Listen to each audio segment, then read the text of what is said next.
Un beau bonjour! Le sujet de ce programme, le stress, est probablement la pierre angulaire qui explique à la fois la survie de l'espèce, eh oui, et la santé, la maladie et même l'obésité. Pour bien comprendre, voyons comment le corps humain est composé. Savez-vous combien vous avez d'os? 206. De muscles? 640. Vous sécrétez plus de 50 hormones différentes tous les jours. Vous avez 100 000 km de vaisseaux sanguins, plus de 10 milliards de neurones et plus de 100 000 milliards de cellules. Et tout ça doit coexister et coopérer ensemble afin que vous et moi puissions vivre en bonne santé. Cet équilibre, c'est l'homéostasie.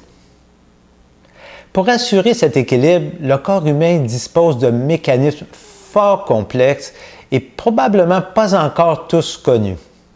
Ils sont pour la plupart sous le contrôle du système nerveux et le cerveau, qui en est la pièce maîtresse. Nous sommes tous familiers avec les fonctions conscientes de notre système nerveux. Exemple, vous voulez apprendre à mieux gérer votre stress. Vous vous procurez ce programme et vous l'écoutez en ce moment même.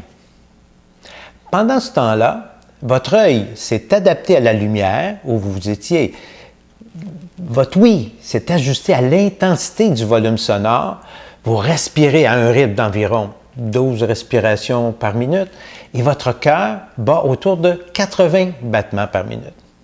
Ces fonctions automatiques de régulation qui assurent votre survie sont sous le contrôle de votre système nerveux autonome et aussi de votre système endocrinien, vos glandes, dont les hormones produites sont aussi sous le contrôle de votre système nerveux autonome. Le système nerveux autonome, comme son nom l'indique, est en majeure partie hors du contrôle de la volonté. Vous êtes en train d'écouter ce programme et soudainement vous entendez ce qui vous semble un coup de feu venant de l'intérieur de la maison. Votre cœur se met à battre très rapidement. Votre tension artérielle s'élève. Votre respiration s'accélère. Votre bouche s'assèche. Vous tremblez de partout. C'est votre système nerveux autonome qui réagit instantanément à une alerte afin d'y faire face.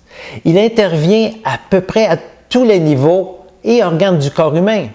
Les yeux, les glandes salivaires, le cœur, les vaisseaux sanguins, les reins, les glandes surrénales, l'estomac, le système digestif, votre système immunitaire et les gonades sexuelles. Eh oui, notre système nerveux autonome est composé de deux parties, le système sympathique et le système parasympathique. Le système sympathique est composé de nerfs qui viennent du cerveau et de la moelle épinière. Il stimule les différents organes alors que le système parasympathique, aussi issu du cerveau, joue un rôle inverse. Il calme, il freine ces organes. Ainsi, selon les besoins du corps humain pour rester en homéostasie, le cerveau activera automatiquement un ou l'autre de ces mécanismes.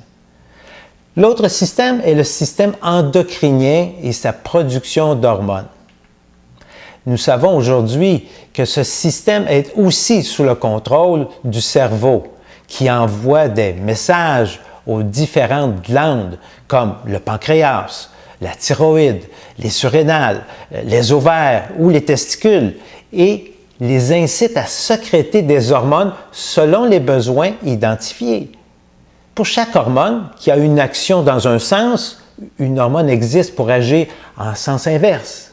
Par exemple, quand le sucre est trop haut dans le sang, l'insuline va être sécrétée afin de diminuer sa quantité dans le sang. Lorsqu'il est trop bas, le glucagon va être sécrété pour l'augmenter.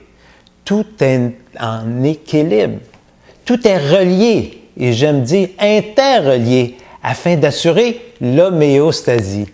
Si un de vos organes fonctionne moins bien, un autre va essayer de compenser, et ainsi de suite. C'est l'effet domino qui a pour but d'assurer votre survie le plus longtemps possible. Demain, On parle de votre système d'alarme.